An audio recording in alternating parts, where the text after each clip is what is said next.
Say that if we have a deal, he will have a summit. A lot of the most difficult points that we didn't think we could ever do or we wouldn't agree to on both sides have been agreed to. We've negotiated out some of the toughest really the tougher points, but we have some ways to go, and I think we have a very good chance of getting there. White House economic advisor Peter Navarro says the last mile of a marathon is always the hardest, and that's where we are. Back to you. Edward, thank you very much. Well, President Trump sounding on an optimistic note on whether the U.S. and China can indeed agree on a trade deal.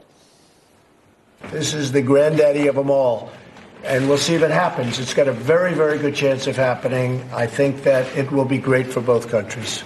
The granddaddy of them all. Well, joining us now with his take on the trade talks is Joseph Minarik, chief economist at the Conference Board's Committee for Economic Development. Joe, good morning to you and thank you. I was reading some of your notes on this, and you say both sides have a lot invested in winning, which clearly is true, and you call that dangerous. Why? It's going to require compromise. You're going to need the two leaders to stand next to each other, shake hands, say that they made an equitable deal. You don't want one of them saying, well, I won and you lost. If that's the atmosphere, they're not going to come to an agreement. Do you think an agreement is close within the next month or two, or is that, is this thing going to drag on?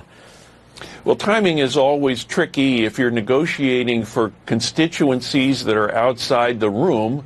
One measure, one indicator that you're trying hard for them is that you keep fighting for a long time. So, and also these issues are extremely complicated. There are a lot of catch-22s on the table. Yeah, and I wanted to pick up on something that Edward mentioned in his report about the tariffs and the pressing China into basically a no retaliation clause. In other words, the U.S. can put on tariffs if they believe China's not living up to its agreement, but China can't do the same in response, which I think must be a very big hurdle to overcome. That's going to be a big, big pill for them to swallow. Of course, China wants to be a major co-equal player on the world stage, and those conditions would seem to belie that. You know, it's interesting because China, I joined the WTO back in, 2001, has made all these, we're going to open up our market, we're going to do all these things, but they haven't really changed the way they go about business, and especially when it comes to the theft of intellectual property, their need to control companies who are doing business in China. It's a very difficult thing to change that mindset, is it not? It is very difficult to do, and given the influence of the Chinese government, the Communist Party, throughout the economy, that really makes it difficult for a private firm that's in effect negotiating with a sovereign.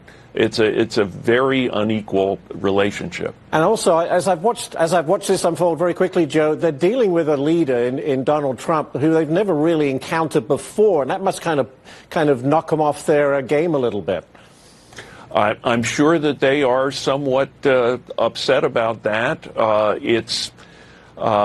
It's not the kind of negotiation you normally have. Right. Well, maybe it will work this time. Joe, thank you so much for joining us this morning. We appreciate it. Happy to be here. Thank you. Well, President Trump is heading back to the